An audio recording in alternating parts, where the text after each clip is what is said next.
Hey, Clint Butler here with another video for our test series. This is test number 16. So, on behalf of Dory Friend and the entire SIA team, thank you for watching.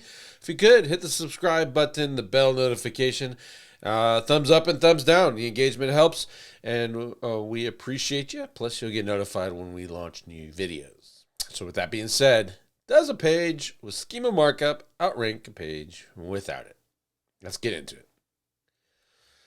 Okay, so I think this is a test from June 2016. This is back when Schema was just getting popular.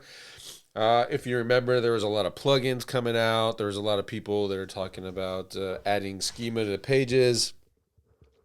And it was new.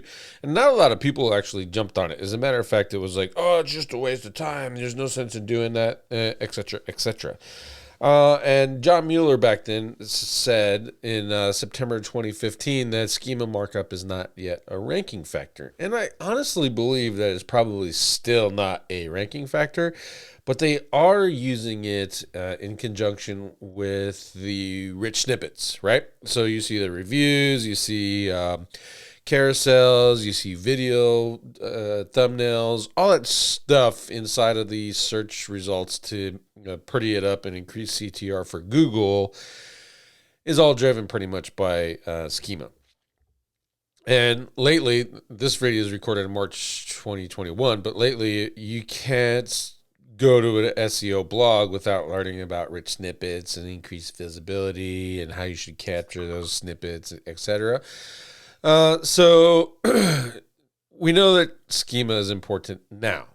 Back then in June 2016, we just didn't kind of grasp how much we could actually leverage that. And to this day, I'm kicking myself for not jumping deeper into schema earlier on than I have already done.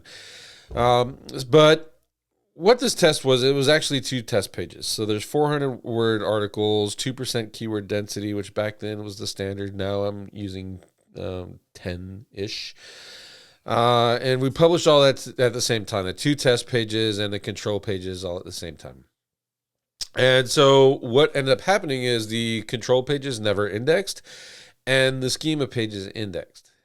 Here's something interesting that, thinking back on it now, knowing what we know.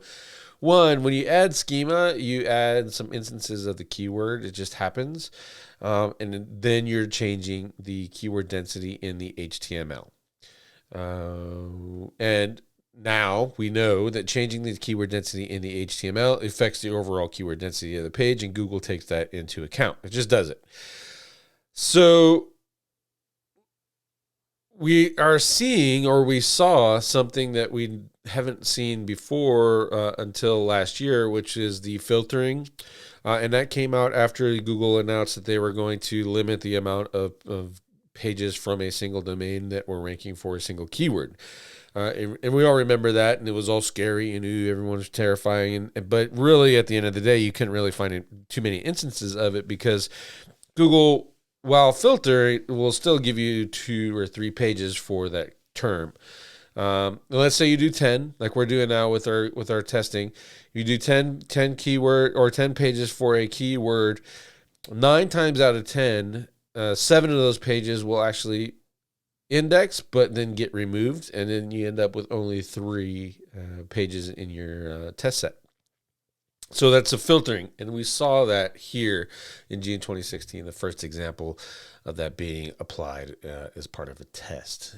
And unbeknownst to us, we just didn't pick up on it. So, that's kind of what the joy of testing, though, is we get to see multiple results and multiple things and how things are affected by what we do. And in this case, it was our first indication that we probably should have taken schema a lot more serious, and we should have looked at it a lot more deeper and applied it beyond the basics of what you can get in a plugin or what you can get when you're just following the Google guidelines, right? If you just do what Google says and everybody just does what Google says, you've set a standard for it. Now you have to actually, if you want to get more of a benefit out of it, you have to go a little bit above and beyond that. And so, That's something that we have a course in SIA. If you want to look more about that, there's the my Schema courses in there. It teaches you everything about handwriting. Schema, don't worry, handwriting Schema is not that scary. You really only have to do it once, and you make a template, and then you just copy paste and change the stuff. And that's part of the membership. So if you want to check that out, come check out the SEO Intelligence Agency. And with that, again, hit the subscribe button. Thumbs up, thumbs down if you like the channel. Use the bell notification if you want to get notified of new videos. And tell your friends. We need your support. Thank you very much. I'll see you on the next one.